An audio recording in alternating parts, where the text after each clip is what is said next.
রাতের থেকে আজকে সকাল পর্যন্ত এত পরিমাণে বৃষ্টি হয়েছে যে ছাদে পুরো জল জমে গেছে এসো আমাদের। তাড়াতাড়ি আসো, আসো খাবে, নেমে আসো, যাবে না কিন্তু। সকাল সকাল টিফিন নিয়ে বসে পড়েছি।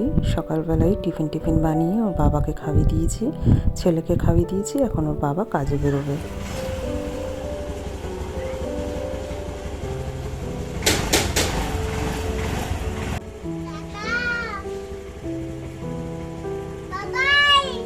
নামো করে দাও, নামো করে দাও,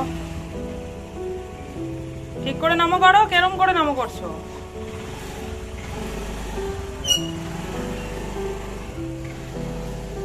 তোর বাবা তো চলে গেল দেখতে পারলে, আর এখনো আমার ঘরের কোনো কাজকর্ম হয়নি। দেখো বিছানা টিছানা সবই পড়ে আছে। সকালবেলা উঠেছিও দেরি করে, ঠান্ডা ঠান্ডা ওয়েদার পেয়েছি, সারা রাত বৃষ্টি হয়েছে, তো সেই জন্য কোনো কাজকর্ম হয়ওনি। সকালবেলা উঠে তাড়াতাড়ি করে আর কি ফ্রেশ হয়ে একটু বাসন কটা ছিল মেজে টেজে আমি রান্নাঘরে ঢুকে গেছি। টিফিন করলাম, ওর বাবা খেয়ে টেয়ে বেরোলো, ছেলেকে খাওয়ালাম। এবার হচ্ছে ঘরের কাজে হাত দেবো। তাও এখন 11টা বাজে।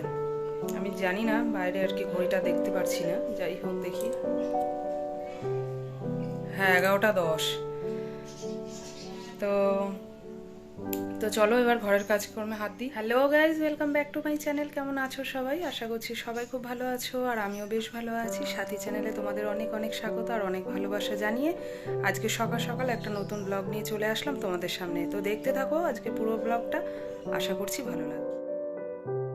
সকাল থেকে ঘরের তো কোনো কাজই হয়নি। এখন বাসি বিছানা তুলছি। ওর বাবা খেয়ে টেয়ে বেরোলো, তারপরে আমি এখন ঘরে আসলাম বাসি বিছানা তুলতে।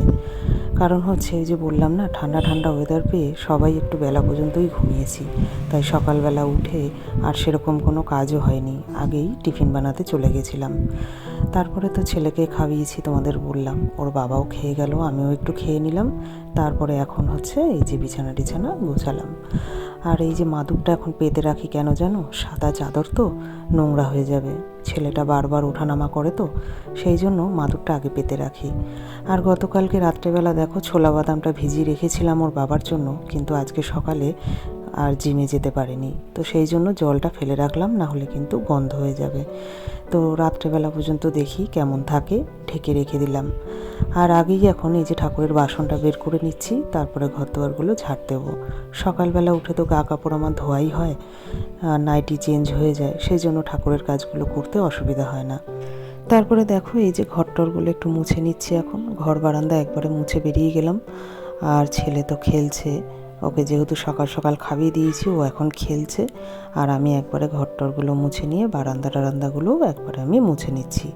মুছে আজকে কাঁচা ধোয়া বাসন মাজা সবই পড়ে আছে। সকালের বাসন টাসনগুলো আমার শাশুড়ি মাই মেজেছিলেন, আর এখনও জল টলগুলো উনি তুলে দিলেন, আর আমি এই যে ভিতরে রেখে দিলাম। আর যেটুকু তোলার বাকি আছে আমি বাইরে গিয়ে তুলব। আর এই যে দেখো দরজার সামনে সব রেখেছি কাঁচা ধোয়া, এগুলোকে বার করে নিচ্ছি। ঘরটর মুছে একবারে গিয়ে কলপারে বসবো, সেই জন্যে বার করে সব কলপারে আগে রেখে দেবো। আর বাকিটুকু যেটুকু বারান্দা বাকি আছে মোছার, তারপরেই মুছবো। আজকে সকালে টিফিনে কি বানিয়েছিলাম জানো? কোনো তরকারি বানাতে পারিনি, আমি শুধু একটু বেগুন ভেজে রুটি খেলাম। আর ওর বাবাও দুধ দিয়ে রুটি খেয়ে গেছে, ছেলেও দুধ দিয়ে রুটি খেয়েছে। কি করব, ওই যে বললাম না দেরি হয়ে গেছিলো উঠতে, সেই জন্য আর কিছু করে উঠতে পারিনি। আর বৃষ্টি টিষ্টি হওয়াতে না দেখলাম যে বারান্দাটা খুব ময়লা, ধুলো ধুলো লাগছে, সেই জন্য আগে মুছে নিলাম। তারপরে দেখো ঘরে এসে ছেলেকে একটুখানি লেবুর রসটা করে দিই, কেন ঘন্টা দুয়েক হয়ে গেছে দুধটা খেয়েছে, তো এখন আশা করি লেবুটা দিলে কোনো অসুবিধা হবে না। সকালবেলা যখন ভাত খাওয়াই, ভাত খাওয়িয়ে আধ ঘন্টা পরে লেবুর রসটা দিয়ে দিই, কোনো অসুবিধা হয় না। কিন্তু আজকে দুধটা খেয়েছে তো, তাই একটু ভয়ে ভয়েই দিলাম, তাও ঘন্টা দুয়েক হয়েই গেছে। তারপরে চলে আসলাম দুপুরের খাবারে।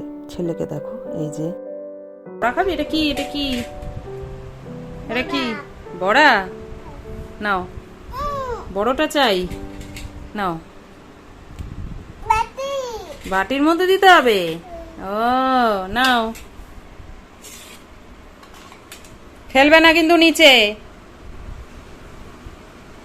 খাও, একটু একটু করে খাও, ভাত খাও আর বড়া খাও। হ্যাঁ আগে ভাত খাও, বড়া মুখে ডাল আর ওই যে বড়া ভাজা রয়েছে, আমাদের কুমড়ো গাছের কুমড়ো ফুল ফুটেছিল, সেই বড়া দিয়ে নাকি ও ভাত খাবে, তাই জন্যে বায়না করছিল। তো সেটা দিয়েই ভাত মেখেছি, ওটা দিয়েই খাইয়ে দেবো। তো চলে আসলাম স্নান টান করে, আর এখন ছেলেকে খাওয়াতে বসেছি। পুজোটা এখনো দিতে পারিনি, অনেকটা বেলা হয়ে গেছে বলে ওকে আগে খাইয়ে নিচ্ছি, পরে পুজোটা দেবো। আমি তো এখনো খাইনি, ওকে একটু খাইয়ে দরকার হলে নাইটিটা একটু চেঞ্জ করে নিয়ে পুজোটা দিয়ে দেবো।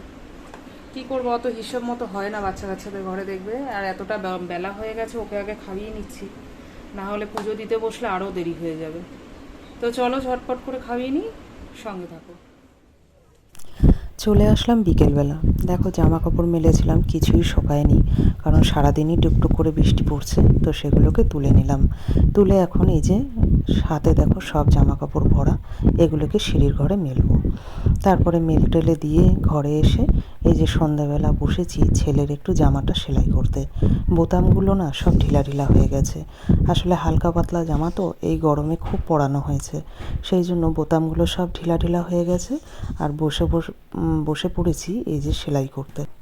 আরও কটা জামা কাপড় ওর আছে সেলাই করার মতো, কিন্তু মানে সময় হচ্ছে না যে নিয়ে একবারে বসবো, তাই ওরকম একটা একটা করে নিয়ে বসে সেলাই করি।